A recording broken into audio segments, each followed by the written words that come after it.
मंगलाचरण करेंगे। नमो अरिहंताणं, नमो सिद्धाणं, नमो आयरियाणं, नमो उवज्झायाणं, नमो लोये सव्यसाहुणम्।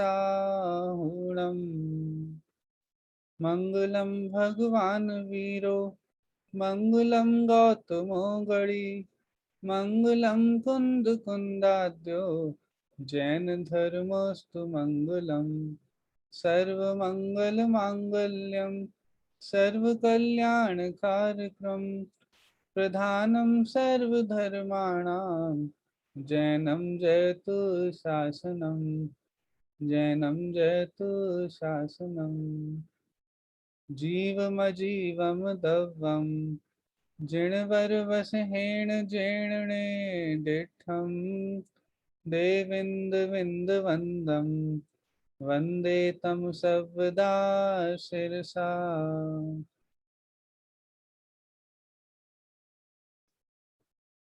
चलिए, हम सभी की चर्चा श्री द्रव्य संग्रह जी ग्रंथ के आधार पर चल रही है।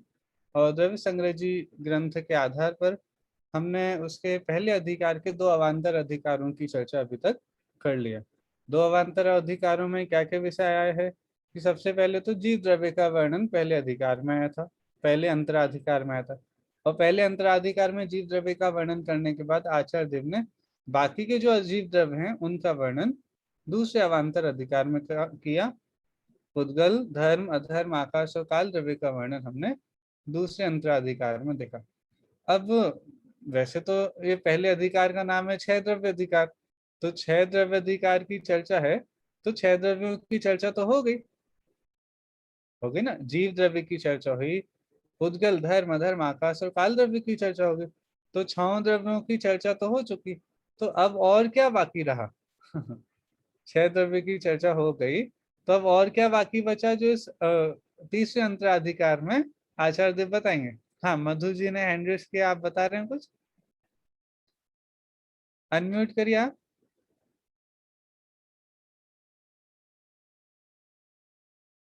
अनम्यूट करके बोलिए। नहीं हुआ, अभी तक नहीं हुआ। हाँ, आपको बोलने के लिए, हाँ, माइक अनम्यूट करके बोलना पड़ेगा।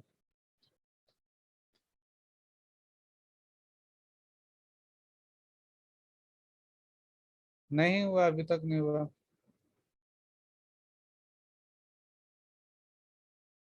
चलिए कुसुम जी, आप बोल रहे हैं, आप बताइए।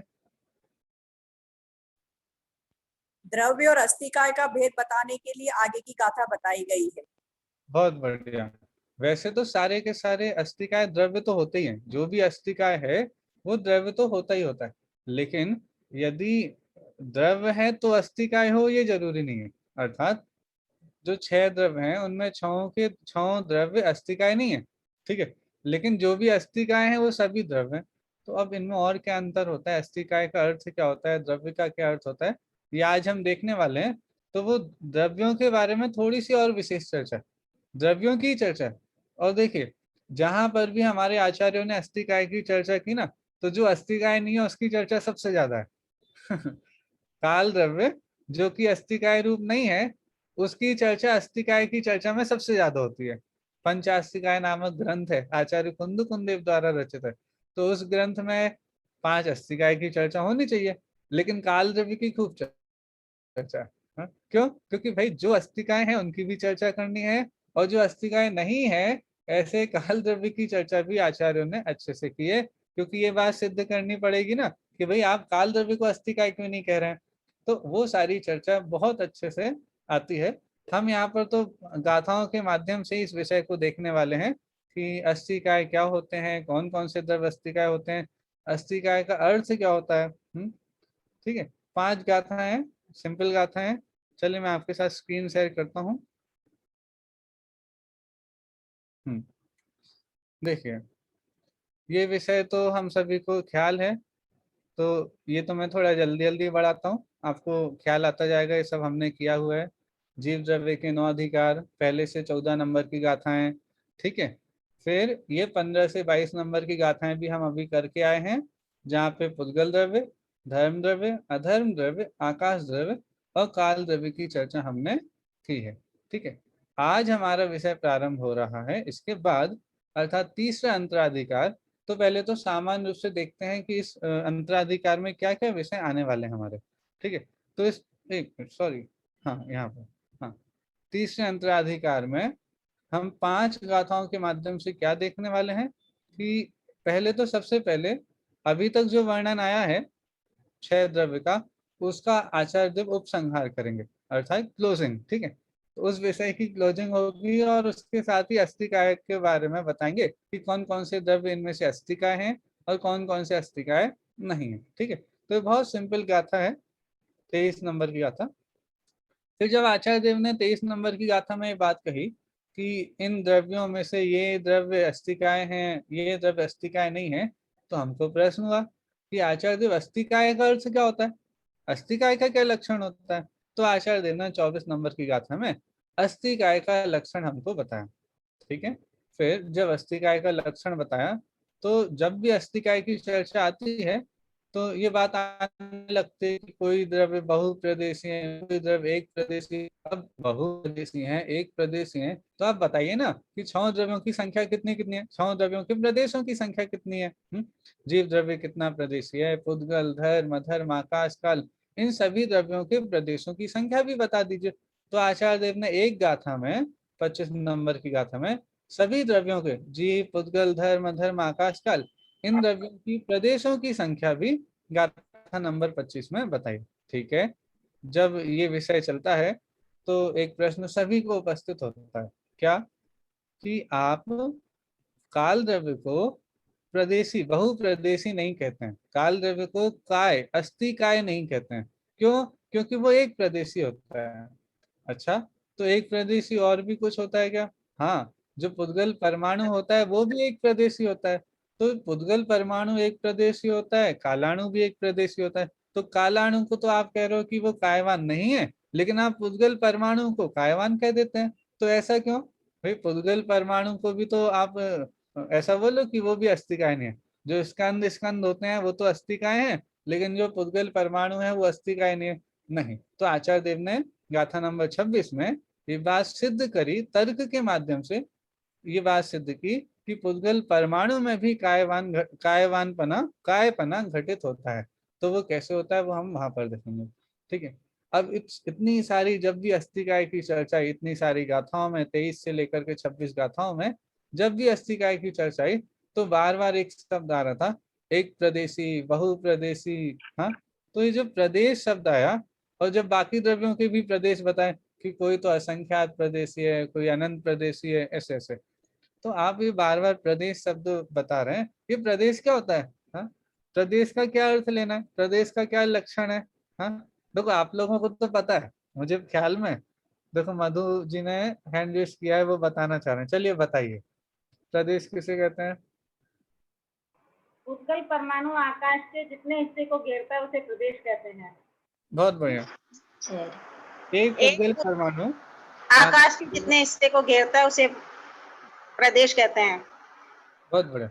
एक पुद्गल परमाणु आकाश द्रव्य की जितने प्रदेश को क्या बोले, जितने क्षेत्र को घेरता है उतने क्षेत्र को एक प्रदेश कहते हैं। बहुत बढ़िया।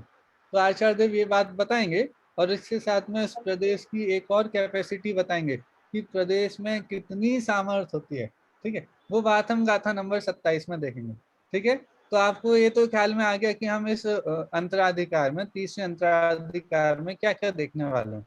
ठीक है, पिछले जो हमारा भी अंतराधिकार हुआ, ठीक है, पहला और दूसरा, जिसमें जीव और पुद्गल द्रव्य का वर्णन आया, उस अंतराधिकार का रिवीजन होगा, मतलब उपसंहार होगा, सॉरी रिवीजन नहीं, उस अंतराधिकार का उपसंहार होगा। उसके बाद अस्थिकाय का लक्षण बताया जाएगा। अस्थिकाय के लक्षण बताने के बाद 6 द्रव्यों के प्रदेशों की संख्या, और वहां पर एक जो हमको प्रश्न उपस्थित होता है कि परमाणु कायवान कैसे होता है, तो आचार्य देव उसका तर्क बताएंगे। और लास्ट में प्रदेश का क्या लक्षण होता है वो गाथा नंबर 27 में बता करके इस पूरे पहले महाअधिकार को पूर्ण करेंगे। 6 द्रव्यों की चर्चा पूरी होगी और गाथा नंबर 28 से फिर 7 तत्व की चर्चा हमारी प्रारंभ होगी, जिसमें जीव और अजीव तत्व की चर्चा तो यहाँ पूरी हो चुकी, तो वहां पर सीधे आश्रव तत्व की चर्चा से प्रारंभ किया जाएगा। ठीक है, ये बात हमने हमारी पहली क्लास में भी देखा था, वो आपको याद होगा। चलिए अब हम आज की क्लास प्रारंभ करते हैं। ठीक है, मतलब कंटिन्यू करते हैं। देखिए गाथा का पाठ करेंगे, 23 नंबर की गाथा, जिसमें द्रव्यों की चर्चा का उपसंहार किया है और अस्थिकाय का इंट्रोडक्शन किया है। एवं छभेयमिदं जीवा जीवप भेद दो दवम उक्तम काल विजुत्तम णाय वा पंच अधिकायादु।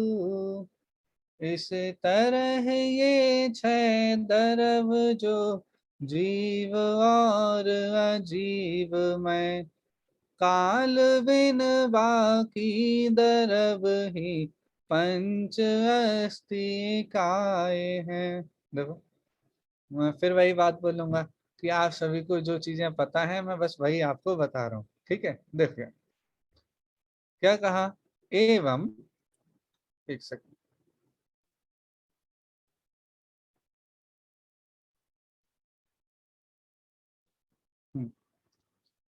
एवं इदम दव्वम, इस प्रकार से जो हमने द्रव्यों की चर्चा की उनको हमने जीवा जीवप भेद दो, जीव और अजीव द्रव्य के भेद से देखा। ठीक है, अभी जितने द्रव्यों को देखा कितने भेद से देखा, जीव और अजीव। ठीक है, और जीव और अजीव भेद से भी छभ्ययम, जीव और अजीव के भेद से छह भेदों, छह प्रकार का देखा।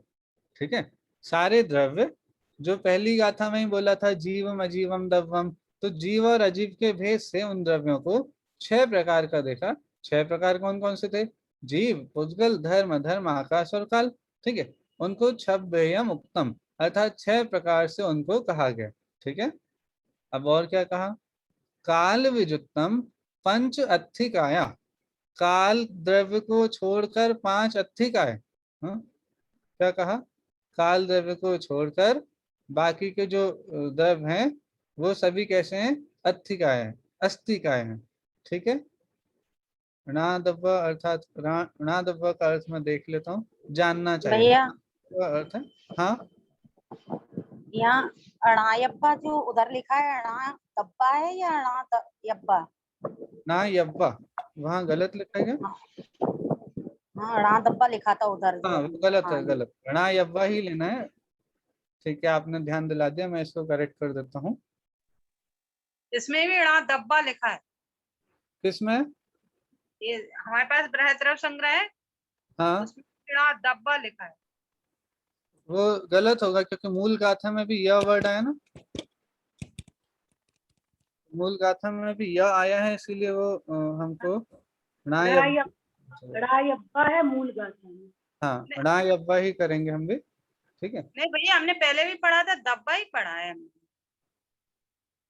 आप एक बार देखिए देखिए हाँ, यहाँ पर जो अर्थ किया है जानना चाहिए। ठीक है, तो णेय, णेय शब्द बहुत बार आया ना हमारा, पहला भी णेय, णेय का अर्थ क्या हुआ? जानने। गे शब्द से णेय बना था, गे जो शब्द होता है, गे शब्द से णेय। ठीक है, प्राकृत का णेय है और हम हिंदी में उसको गे बोलते हैं, तो गे, तो वो णायव्वा, णेय से णायव्वा, ऐसा वो अर्थ होता है, जानना चाहिए।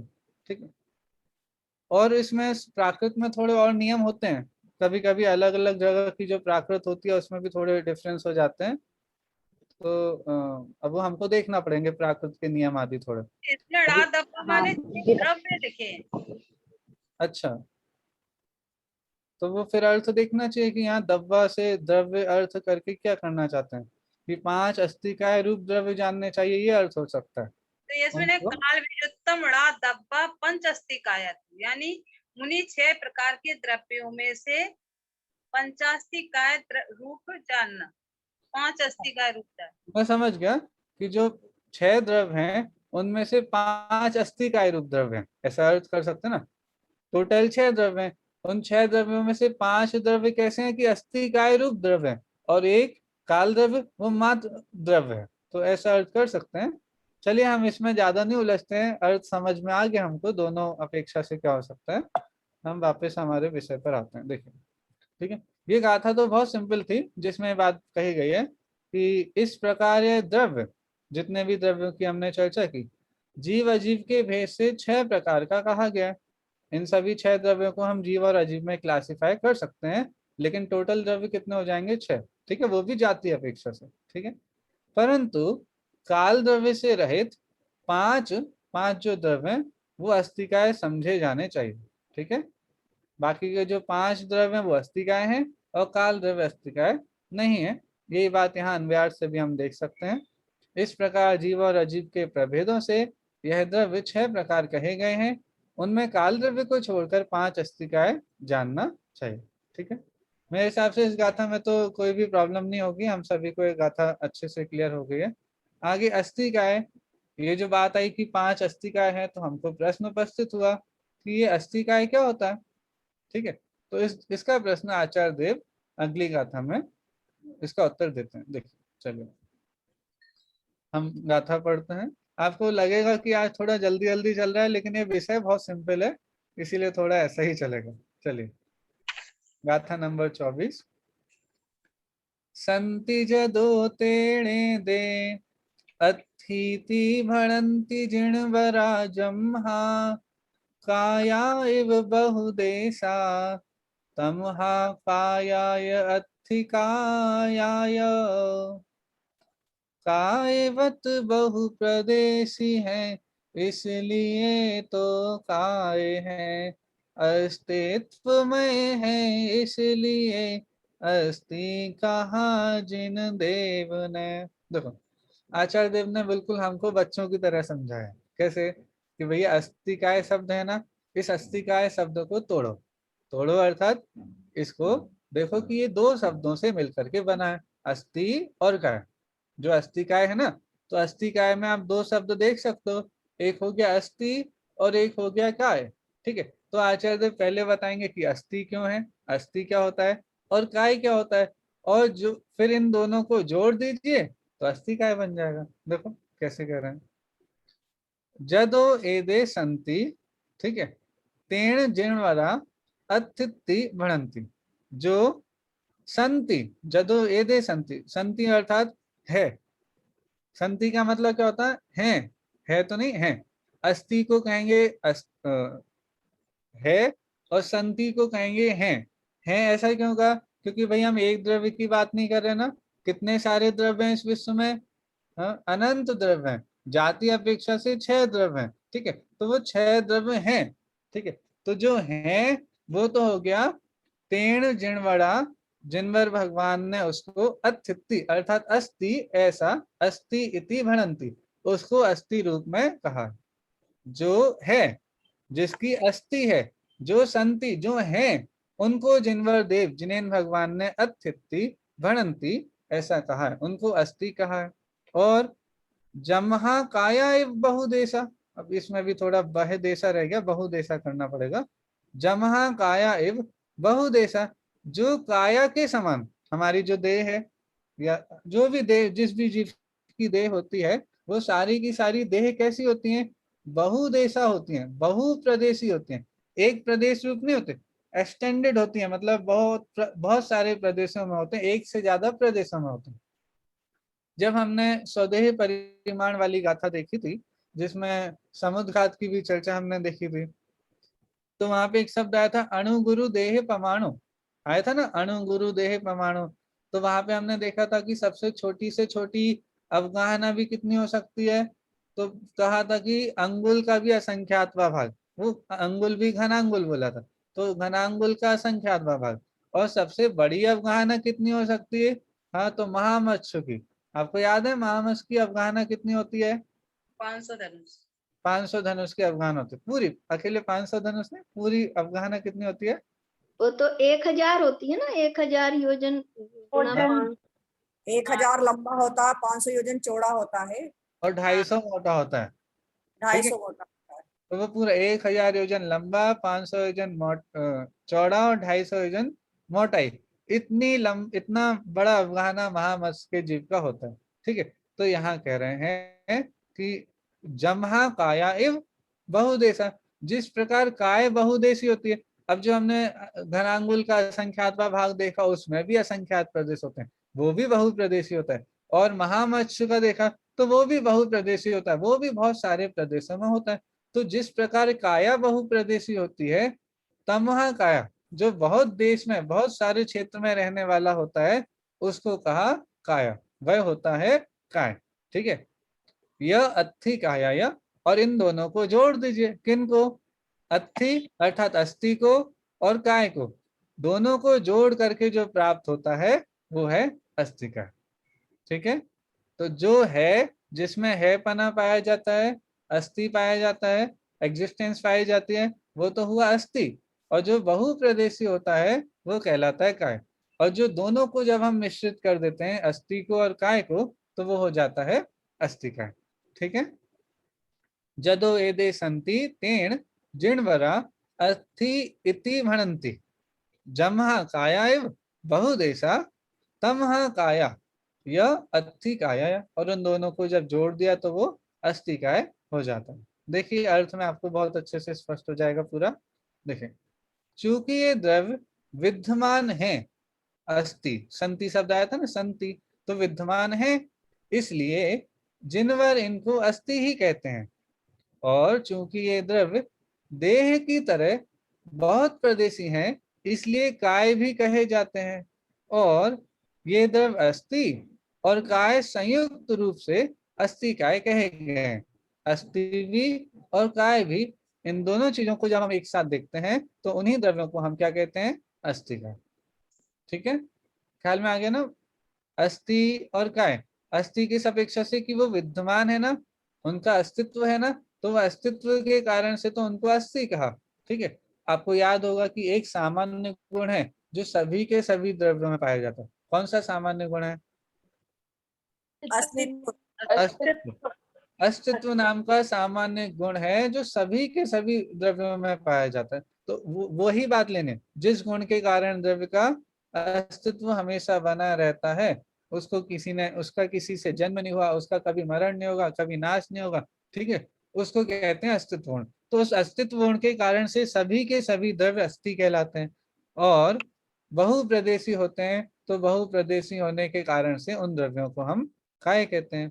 ठीक है, देखिए, जदो अर्थात क्योंकि एदे यह 5 अस्तिकाएं संति अर्थात हैं, क्योंकि ये 5 अस्तिकाएं हैं, तेण इसलिए जिणवरा जिनेन्द्र भगवान अत्थि इति भणन्ति, अस्थि ऐसा कहते हैं। उनको अस्थि क्यों कहा? क्योंकि वो हैं। ठीक है, जमहा काया एव बहुदेशा, क्योंकि काय की भांति बहुप्रदेशी है। जैसे काया होती है वो बहुप्रदेशी होती है, उसी प्रकार ये पदार्थ भी, ये द्रव्य भी बहुप्रदेशी हैं। तमहा काया, इसलिए वे काय कहलाते हैं। यह अस्थि काया, और वे एकत्रित होकर अर्थात अस्थि और काय, अस्थिपना और कायपना को एकत्रित करके जब कहेंगे तो वो ही अस्थि काय कहलाते हैं। ठीक है, इस गाथा में भी आपको कोई प्रॉब्लम नहीं आई होगी। मेरे हिसाब से ये बहुत सरल विषय हमारे लिए चल रहा है। ठीक है, चलिए, रिपीट तो नहीं करना है इस गाथा को, मेरे हिसाब से हो गया। गाथा से भी सीधा अर्थ आपको ख्याल में आ जाएगा। संति जदो तेण दे अत्थि इति भणन्ति, किन्होंने? जिनवरा। ठीक है, जम्हा भी पहले आ जाएगा। ठीक है, सॉरी, जम्हा अब आएगा, जम्हा काया एव। ठीक है, जम्हा काया एव बहुदेशा तमहा काया, क्योंकि ये जिस जिस प्रकार काया बहुदेशा होती है उसी प्रकार ये है, इसीलिए ये काय है। और अत्थि काया, या इन दोनों को जब हम जोड़ के देखेंगे तो इनको ही अस्थि काय कहते हैं। ठीक है, तो गाथा नंबर 23 और 24 में क्या विषय आ गया? हमने 2 गाथाएं कर ली, तो ऐसा ना हो कि हम पहली गाथा भूल जाएं, अकेले हमको अभी जो चली वो याद रहे। हाँ, 23 और 24 गाथा में क्या विषय आ गया? 2 गाथाओं में अभी हमने जो पढ़ ली है उनमें द्रव्यों का उपसंहार और अस्थिकाय का लक्षण। हाँ, ये तो आपने बताया, थोड़ा सा डिटेल में बताइए। 6 द्रव्य कहे गए हैं, उनमें काल द्रव्य को छोड़कर 5 अस्थिकाय कहे गए हैं। तो पूछा अस्थिकाय क्यों कहे गए हैं?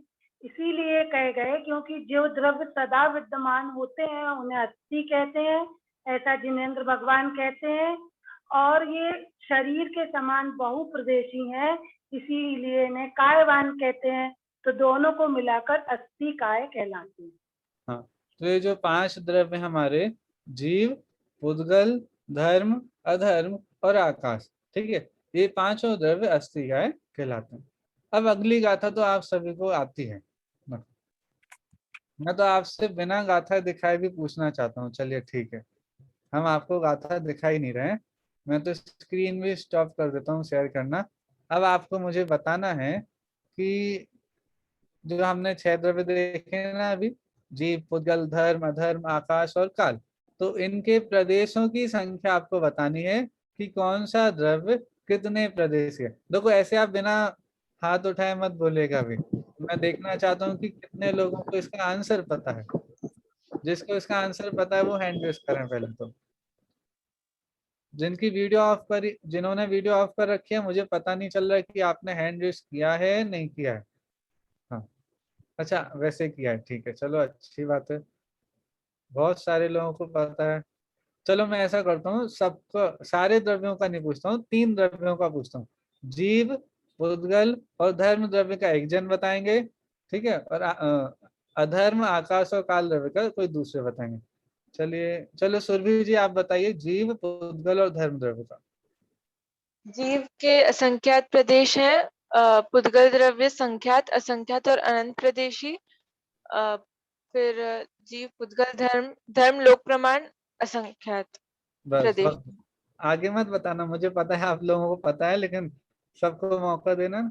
चलिए मनोरमा जी आप बताइए बाकी 3 द्रव्यों के अधर्म, आकाश और काल द्रव्य के प्रदेशों की संख्या। माइक, एक बार आपको माइक अनम्यूट करना पड़ेगा।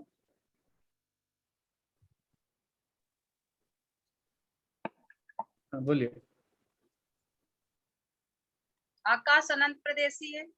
हाँ, अधर्म द्रव्य, अधर्म द्रव्य एक प्रदेशी वो अनंत प्रदेशी। नहीं अधर्म द्रव्य, अधर्म द्रव्य काल लोक प्रमाण नहीं नहीं, हाँ असंख्यात प्रदेशी। अधर्म द्रव्य भी धर्म द्रव्य के समान असंख्यात प्रदेशी है। और काल द्रव्य, काल द्रव्य एक प्रदेशी है। बहुत बढ़िया, काल द्रव्य एक प्रदेशी, ठीक है। तो जीव द्रव्य, धर्म द्रव्य और अधर्म द्रव्य, ये 3 द्रव्य तो हो गए हमारे कैसे, असंख्यात प्रदेशी, ठीक है। अब पुद्गल द्रव्य के 3 बताए कि पुद्गल द्रव्य संख्यात प्रदेशी भी होते हैं, असंख्यात प्रदेशी भी होते हैं और अनंत प्रदेशी भी होते हैं। और काल द्रव्य वो एक प्रदेशी होते हैं, आकाश द्रव्य अनंत प्रदेशी होते हैं। चलो एक और क्वेश्चन, लोकाकाश कितना प्रदेशी है? जो हमारा लोकाकाश है, जहाँ पर सारे के सारे 6 द्रव्य रहते हैं, आपने पढ़ा था ना अभी आकाश द्रव्य की चर्चा में कि जितने आकाश में जीव, पुद्गल, धर्म, अधर्म और काल द्रव्य रहते हैं, उतने आकाश को लोकाकाश कहते हैं, ठीक है। तो ठीक है, अब हमारा प्रश्न है कि वो लोकाकाश कितने प्रदेशी है? अनंत प्रदेश। क्या प्रदेशी है? नहीं नहीं नहीं, लोकाकाश, आकाश नहीं, लोकाकाश, असंख्यात प्रदेशी। असंख्यात असंख्यात असंख्यात प्रदेशी, बहुत बढ़िया। अब मेरा आपसे क्वेश्चन है, क्योंकि सुरभि जी ने आंसर दिया कि पुद्गल द्रव्य संख्यात प्रदेशी भी है, असंख्यात प्रदेशी भी है, अनंत प्रदेशी भी है, तो पुद्गल द्रव्य रहता कहाँ है? लोकाकाश में। पुद्गल द्रव्य कहाँ रहता है? लोकाकाश में। और लोकाकाश कितना है? असंख्यात प्रदेशी। तो लोकाकाश असंख्यात प्रदेशी है, उस असंख्यात प्रदेशी लोकाकाश में अनंत प्रदेशी पुद्गल कैसे रहता है? भाई आकाश द्रव्य अनंत प्रदेशी है, समझ में आता है, क्योंकि वो तो लोकाकाश के बाहर भी है। आपको प्रश्न समझ में आना चाहिए, मैं आपसे अभी तो पहले प्रश्न पूछूंगा, उत्तर बाद में।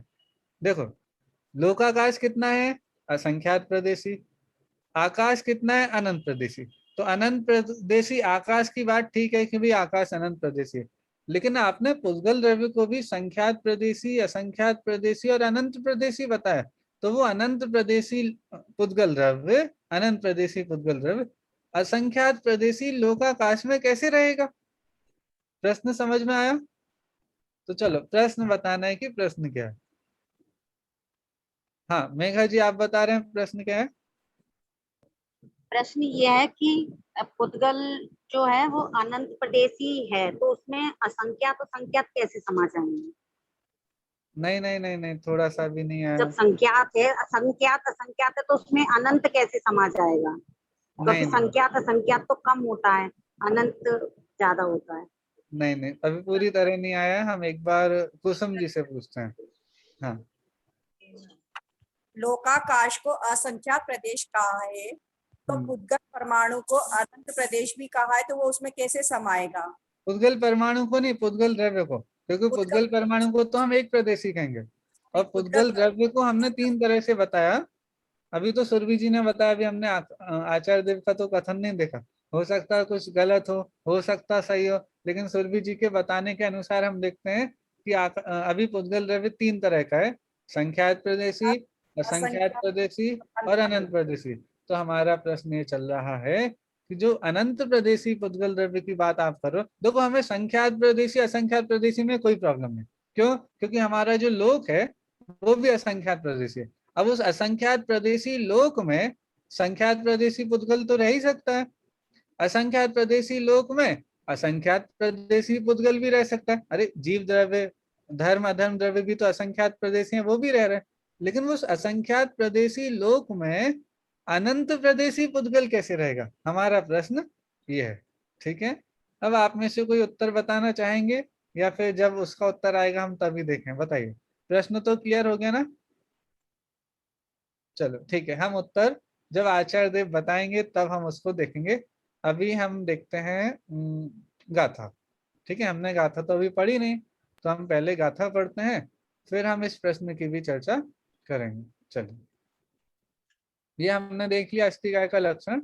अब यहाँ पे द्रव्यों की प्रदेश संख्या गाथा नंबर 25 में आचार्य देव बता रहे हैं। हम पहले गाथा का पाठ करते हैं।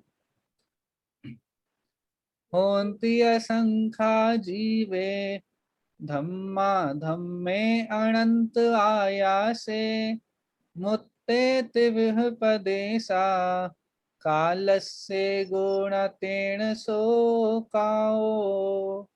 देखो आचार्य देव ने बहुत अच्छे से यहाँ पे बताया। देखो, होन्ति असंख्या, असंख्या मतलब असंख्यात, तो कौन कौन होते हैं असंख्यात?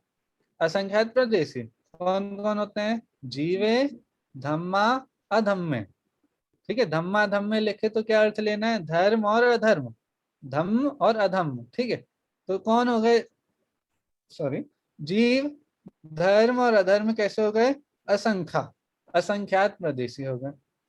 अनंत आयासे, आयास मतलब आकाश, आकाश कितना हो गया? अनंत प्रदेशी अर्थात अनंत प्रदेशी। मुत्ते अर्थात कौन? मूर्तिक, कौन है मूर्तिक द्रव्य? पुद्गल द्रव्य। ठीक है, तो जब ये मुत्ते कहा तो कौन सा द्रव्य लेना है? पुद्गल द्रव्य। तो उसके लिए क्या कहा? तिविह प्रदेशा, अर्थात तीन प्रकार से उसके प्रदेश हैं। तो तीन प्रकार से कौन कौन से हैं? जो सुरभि जी ने बताए थे, संख्यात, असंख्यात और अनंत प्रदेशी। ठीक है, अब कौन सा द्रव्य बचा? जीव हो गया, धर्म अधर्म हो गया, आकाश हो गया और पुद्गल हो गया, बचा काल द्रव्य। तो बोला कालस एगो, कालस एगो। ठीक है, हमने संधि विच्छेद कर दिया, काल का एक प्रदेशी होता है। ठीक है, एगो मतलब एक, तो काल द्रव्य होगा एक प्रदेशी। और फिर क्या कहा?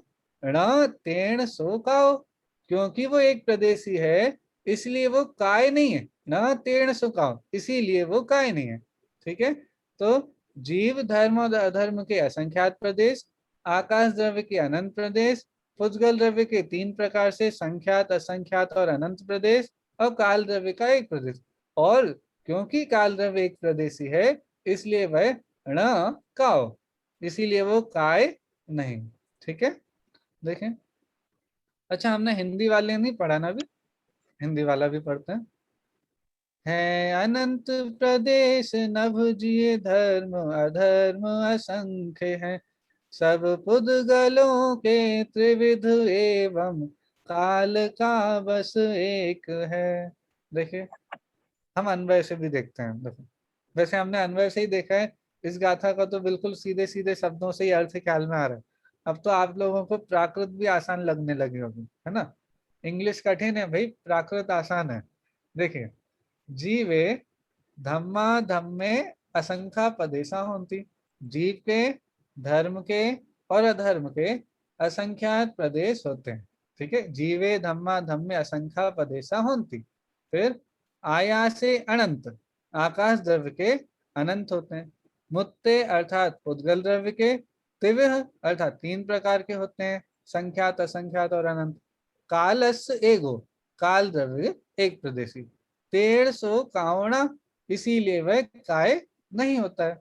ठीक है, इस तरह से गाथा नंबर 25 का भाव ये है। हम एक बार यहाँ से भी अर्थ पढ़ लेते हैं। जीव द्रव्य में धर्म तथा अधर्म द्रव्य में असंख्यात प्रदेश होते हैं, आकाश में अनंत प्रदेश होते हैं। मूर्त पुद्गल में 3 प्रकार के संख्यात, असंख्यात और अनंत प्रदेश होते हैं। काल का या काल में एक प्रदेश होता है और इसलिए ही वह काय नहीं है। ठीक है, ये भी वही रिपीटिशन है कि एक जीव में, धर्म में और अधर्म द्रव्य में असंख्यात, आकाश द्रव्य में अनंत और पुद्गल में 3 प्रकार के संख्यात, असंख्यात और अनंत प्रदेश हैं। काल द्रव्य का एक प्रदेश है, इसलिए वह काल द्रव्य कायवान नहीं। देखो, तो यहाँ की अपेक्षा से तो आपकी क्लास आज की हो गई, लेकिन मैं आपको अभी ऐसे नहीं छोड़ रहा हूँ। थोड़ी सी हम टीका के माध्यम से भी एक चीज को यहाँ देखेंगे। मैं एक बार निकाल लेता हूँ। तब तक हाँ, जो हमारा प्रश्न था उस प्रश्न के बारे में कोई उत्तर देना चाहेगा? हमारा प्रश्न क्या था, भूल तो नहीं गए आप लोग? प्रश्न क्या था?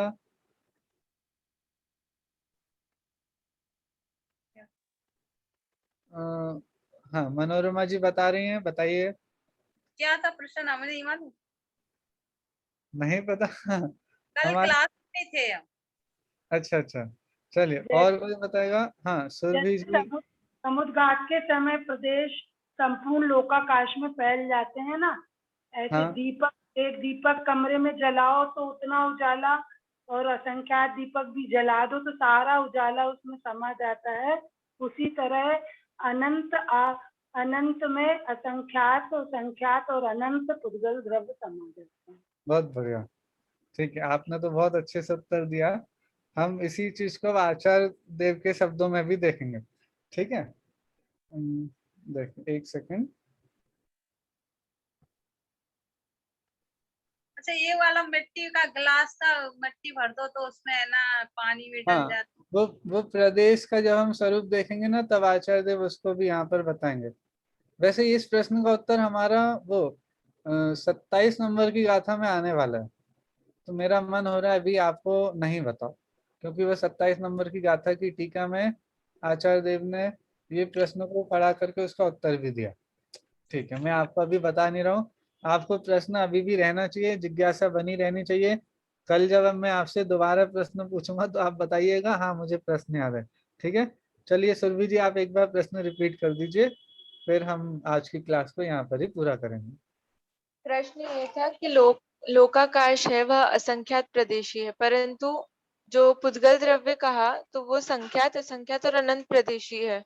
तो असंख्यात प्रदेशी लोकाकाश में अनंत प्रदेशी पुद्गल द्रव्य कैसे रह सकता है? प्रश्न ये। हाँ, क्योंकि असंख्यात प्रदेशी लोकाकाश है, तो उस असंख्यात प्रदेशी लोकाकाश में ये अनंत प्रदेशी अनंत प्रदेशी पुद्गल द्रव्य कैसे रहता है? ठीक है, चलिए रहने दीजिए, मैं अभी बता देता हूँ, नहीं तो फिर आपको लगेगा कि भैया ने थोड़ा छोड़ दिया। चलो मैं 1 मिनट बताता हूँ। चलो देखो, छोटा सा है ना, तो क्यों छोड़ो उसको। देखो हाँ, मिला आपको हाईलाइटेड पार्ट? थोड़ा हाईलाइटेड पार्ट स्क्रीन दिख रही है ना?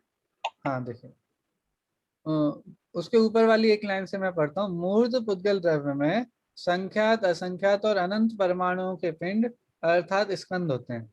उन्हीं को 3 प्रकार के प्रदेश कहा जाता है। ठीक है, 3 प्रकार के प्रदेश कौन से हैं? कि जो संख्यात प्रदेशी पुद्गल स्कंद हो वो संख्यात प्रदेश हो गया।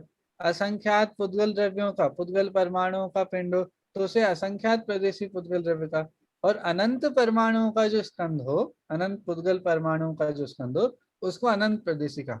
अब देखिए, उन्हीं को 3 प्रकार के प्रदेश कहे जाते हैं, क्षेत्र प्रदेशों को नहीं। मेन आंसर आपका यही है क्या? ये जो हमने अनंत प्रदेशी कहा है, ये क्षेत्र की अपेक्षा से प्रदेशों को नहीं लेना है, क्योंकि पुद्गल अनंत प्रदेशी क्षेत्रों में नहीं रहता है। मतलब समझ में आ रहा है नहीं आ रहा? कैसे कि भाई जब हमने ये बात कही कि पुद्गल अनंत प्रदेशी है, तो पुद्गल अनंत प्रदेशी का अर्थ ये नहीं समझना है कि पुद्गल द्रव्य अनंत आकाश के प्रदेशों में रहता है। आकाश द्रव्य के अनंत प्रदेशों में रहने के कारण से पुद्गल को अनंत प्रदेशी नहीं कह रहे हैं। अनंत परमाणुओं का स्कंध होने के कारण से उसे अनंत प्रदेशी कहा जा रहा है। बात ख्याल में आ रही है? क्या कह रहे हैं?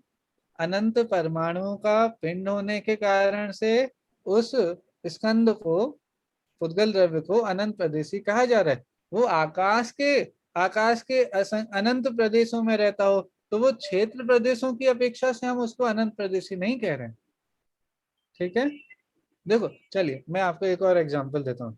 जैसे हमने जीव के निश्चय प्रदेश देखे थे ना भाई। व्यवहार ने ऐसे तो स्वदेह परिमाण था और निश्चय ने ऐसे क्या था? असंख्यात प्रदेशी था। जीव द्रव्य निश्चय ने ऐसे कैसा था?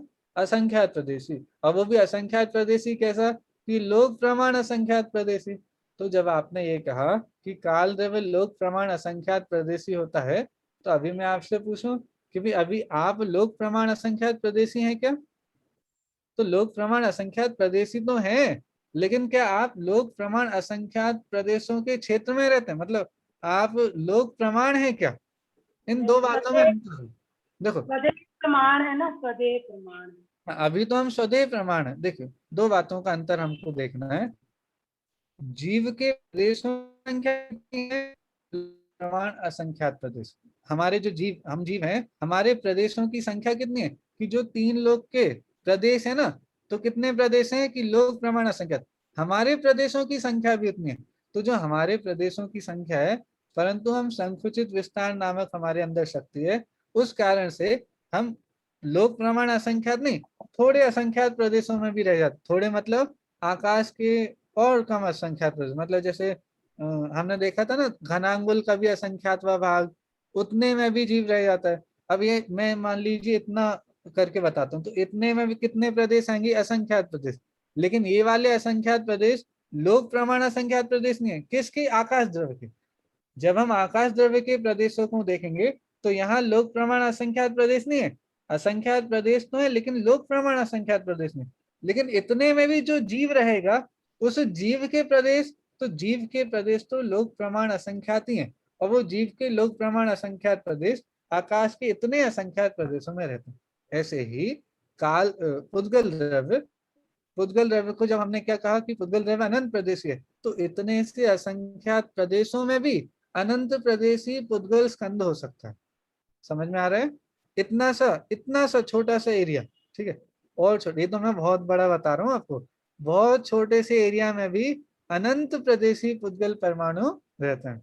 देखिए चलिए आप विचार करिए, जीव कितने हैं? अनंत। पुद्गल कितने हैं? अनंत। ठीक है, तो वो अनंत पुद्गल जब असंख्यात प्रदेशी लोक में रहेंगे, तो हर एक प्रदेश में कितने पुद्गल होंगे? चलिए अनंत को असंख्यात से डिवाइड करेंगे तो क्या आएगा भाई? हमको एक प्रदेश में कितने पुद्गल होंगे ये निकालना है। तो हमने क्या किया कि टोटल पुद्गल कितने? कि अनंत। ठीक है, और टोटल प्रदेश कितने लोग के? ये असंख्यात। तो अब आप अनंत को असंख्यात से डिवाइड करेंगे तो क्या आएगा बताइए? अनंत ही आएगा। अनंत आएगा। अनंत को 1 से डिवाइड करो, अनंत को किसी से भी डिवाइड करो, अनंत को किसी से भी डिवाइड करने पर अनंत ही आता है। ठीक है, तो आपने अनंत को असंख्यात से डिवाइड करा तो आया अनंत। इसका मतलब एक प्रदेश में भी कितने द्रव्य रहते हैं? अनंत। अर्थात लोकाकाश के हर प्रदेश पर अनंत अनंत द्रव्य रहते हैं, अनंत पुद्गल द्रव्य रहते हैं। ठीक है, अब धर्म अधर्म आकाश, धर्म अधर्म तो एक एक ही होते हैं। ठीक है, और काल द्रव्य की हमने गाथा देखी थी, 23 नंबर की गाथा, 23 या 22, हाँ 22 नंबर की गाथा। तो वहां पर हमने देखा था कि वहां पे आया था ना रत्न राशि। ठीक है, तो वो तो एक रत्न की राशि के प्रकार एक प्रदेश पर एक कालाणु ही रहता है। तो काल द्रव्य भी एक प्रदेश पर एक ही है। धर्म अधर्म द्रव्य भी कैसे हैं कि वो तो एक एक ही, उनकी तो संख्या ही एक है। लेकिन जीव और पुद्गल कैसे हैं कि जीव भी अनंत है और पुद्गल भी अनंत है। तो आकाश के हर प्रदेश पर अनंत अनंत जीव और पुद्गल द्रव्य रहते हैं। ठीक है, तो इस प्रकार का ये विधान है। इसी कारण से असंख्यात प्रदेशी लोक में अनंत द्रव्य रह लेते हैं और असंख्यात प्रदेशी लोक में अनंत प्रदेशी पुद्गल द्रव्य भी रह लेता है। तो वो जो अनंत प्रदेशी पुद्गल द्रव्य कहा, तो वो आकाश द्रव्य के प्रदेशों को नहीं लेना है अनंत प्रदेशी, वो काल द्रव्य के परमाणुओं की संख्या को लेना है कि उस काल द्रव्य के कितने परमाणु, सॉरी उस पुद्गल द्रव्य के कितने परमाणु, ठीक है, कितने, वो जो स्कंद बना हुआ है पुद्गल का, वो पुद्गल का स्कंद कितने परमाणुओं से मिलकर के बना है। यदि अनंत परमाणुओं से मिलकर के बना है तो वो अनंत प्रदेशी, असंख्यात परमाणुओं से मिलकर के बना है तो असंख्यात प्रदेशी, और संख्यात परमाणुओं से मिलकर के बना है तो संख्यात प्रदेशी। आपको पता है एक निगोदिया शरीर में कितने जीव रहते हैं? एक निगोदिया शरीर में कितने जीव रहते हैं? अनंत। बहुत बढ़िया, अनंत जीव रहते हैं। तो हर एक जीव का, और वो निगोदिया का शरीर कितना है? बहुत छोटा है, धनांगुल का असंख्यातवां भाग, अर्थात बहुत छोटा सा। अब अनंत जीव एक निगोदिया शरीर में तो रहते हैं, अर्थात उनका औदारिक शरीर तो एक है, सारे के सारे अनंत निगोदिया जीवों का एक औदारिक शरीर है, लेकिन उनके और भी शरीर है ना, दो शरीर कौन कौन से और हैं? तेजस शरीर और कारमान शरीर, ठीक है। तेजस शरीर और कारमान शरीर उनके अपने अपने, भाई औदारिक शरीर एक था सभी का, लेकिन तेजस शरीर कारमान शरीर सबके अपने अपने। और तेजस शरीर में, कारमान शरीर में अनंत अनंत परमाणु होते हैं, हाँ? अनंत अनंत परमाणु। अब और कितने जीव थे? अनंत जीव थे। अनंत जीव के अनंत तेजस शरीर, अनंत कारमान शरीर, और सब में अनंत अनंत पुद्गल परमाणु, और वो सारे के सारे उस एक निगोदिया के औदारिक शरीर में ही है। उतनी सी जगह में ही सारे के सारे परमाणु है, सारे के सारे पुद्गल द्रव्य, जो द्रव्य कर्मों का समूह है, 8-8 कर्मों का जो समूह है सभी जीवों के साथ, निगोदिया जीवों के साथ, वो अनंत अनंत पुद्गल द्रव्यों की संख्या है, और वो सारे के सारे उस धनांगुल के असंख्यातवें भाग में ही होते हैं, ठीक है। अब इससे आपको पता चलेगा कि आकाश द्रव्य की अवगाहन शक्ति कैसी होती है, एक प्रदेश की सामर्थ्य कितनी ज्यादा है कि उस एक प्रदेश में भी कितने सारे द्रव्य आकर के रह जाते हैं। हाँ? आपको वो याद होगा, एक रामायण में एक चीज आती है कि रामचंद्र जी का एक पुष्पक विमान था, है ना, सुना है पुष्पक विमान? उस पुष्पक विमान में क्या होता था कि कोई भी, जितने भी लोग आते जाओ और बैठते जाओ, उसमें कभी जगह कम पड़ती नहीं थी। मुझे पता नहीं आप लोगों ने हैरी पॉटर देखी नहीं देखी, देखी है क्या किसी ने हैरी पॉटर? शायद देखी होगी एक, हाँ सुरभि जी बोल रही है उन्होंने देखी, आप लोगों ने नहीं देखी होगी। उसमें भी, हैरी पॉटर में भी ऐसा होता है कि एक छोटा सा बैग होता है, उस बैग में सब चीज रखते जाते हैं। अब वो समझ में नहीं आता, चलो वहां तो जादू होता है, ठीक है, जादू के माध्यम से ऐसा होता है कि एक छोटे से बैग में सब कुछ है, उसी में घर है, उसी में सब कुछ है, इतने से बैग में सब कुछ रख लेते हैं। हाँ, तो ऐसे यहाँ पे भी अवगाहन शक्ति समझिए आकाश की, कि आकाश की अवगाहन शक्ति के कारण उस एक प्रदेश में भी कितना कुछ समाहित हो जाता है, ठीक है। अब आचार्य देव इसको और अच्छे से और आगे उदाहरण आदि के माध्यम से भी हमको समझाएंगे, तब हम वो बात और अच्छे से स्पष्ट करेंगे। अभी हमको ये बात स्पष्ट हो गई कि जो ये कहा है क्षेत्र प्रदेशों को नहीं लेना है, पुद्गल द्रव्य अनंत प्रदेशों में रहता है, अर्थात उसका ये लेना है कि पुद्गल द्रव्य अनंत पुद्गल परमाणुओं से बना है वो स्कंद, इसीलिए उसे अनंत प्रदेशी कहा है, ठीक है। चलिए, तो आज का विषय हम यहाँ पर ही पूरा करते हैं। आगे कल की क्लास में हम 26 और 27 नंबर की गाथा करेंगे, और 26-27 नंबर की गाथा करके इस पूरे पहले अधिकार को, 6 द्रव्य अधिकार को पूरा करेंगे, ठीक है। चलिए जिनवाणी स्तुति करते हैं। जावाणी के ज्ञान ते सूझे लोकालोक, सोवाणी मस्तक नमो सदा देत हूँ लोक। नमो अरिंताणम नमो सिद्धाणम नमो आर्याणम नमो ज्ञानम नमो लय सवसौड़म। नमो अरिंताणम नमो सिद्धाणम नमो आर्याणम नमो वज्ञानम नमो लय सवसौड़म। नमो अरिंताणम नमो सिद्धाणम नमो आर्याणम नमो ज्ञानम नमो लय सवसौड़म। नमो अरिंताणम नमो सिद्धाणम नमो आर्याणम नमो वज्ञानम नमो लय सवसौड़म। नमो अरिंताणम नमो सिद्धाणम नमो आर्याणम नमो ज्ञानम नमो लय सवसौड़म। नमो अरिंताणम नमो सिद्धाणम नमो आर्याणम नमो वज्ञानम नमो लय सवसौड़म। नमो अरिंताणम नमो सिद्धाणम नमो आर्याणम नमो ज्ञानम नमो लय सवसौड़म। नमो अरिंताणम नमो सिद्धाणम नमो आर्याणम नमो वज्ञानम नमो लय सवसौड़म। नमो अरिंताणम, नमो सिद्धाणम, नमो आर्याणम, नमो ध्यानम, नमो लोय सर्वसावनम। बोले अंतर्मुख मुद्रावन सर जिनेन भगवंतों की जय हो। द्वादशांग में जिनवाणी माता की जय हो। समस्त वितरागी संतों की जय हो। अहिंसा में जैन धर्म की जय हो। वीर शासन जयंती पर्व की जय हो। आज वीर शासन जयंती है, आप सभी को पता भी होगा। वीर शासन जयंती के उपलक्ष्य में कुछ हमारा एक जिनसर प्लेटफॉर्म है, उस पर बहुत अच्छा अच्छा थोड़ा कंटेंट है वीर शासन जयंती के संबंध में।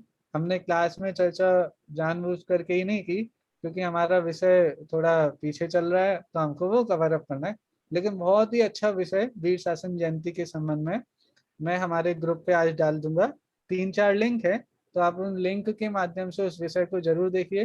वीर शासन जयंती है, भगवान महावीर का शासन हमारे ऊपर चल रहा है। हम उनके शासन में रहें तब चल रहा है, यदि हम उनके शासन में स्वयं नहीं रहेंगे तो नहीं है। हाँ? भगवान महावीर का शासन काल तो है, लेकिन हम उस शासन के अंदर रहें, अर्थात जो मार्ग उन्होंने बताया है उस मार्ग पर यदि हम चल रहे हैं तो हम भगवान महावीर के शासन में। और बहुत अच्छा अच्छा विषय आप उसमें पढ़िएगा और विचार करिएगा, और जिस प्रकार हमको जो भगवान महावीर की दिव्य ध्वनि प्राप्त हुई है उसमें ही हम अपने जीवन को लगाएं, पढ़ें, सुने, समझें। हाँ, और दूसरों को भी यथासंभव पढ़ाएं, और उसके माध्यम से भगवान अपना जीवन भी सफल करें और अपने जीवन को सार्थक भी करें। वो शिक्षा को लेकर के भाई सुखी कैसे होना है, ये शिक्षा उनके माध्यम से हमको मिलती है। ठीक है, चलिए ठीक है, सभी को जय जिनेंद्र। हम जय जिनेंद्र भैया। जय जिनेंद्र भैया जी, जय जिनेंद्र सभी को। जय जिनेंद्र।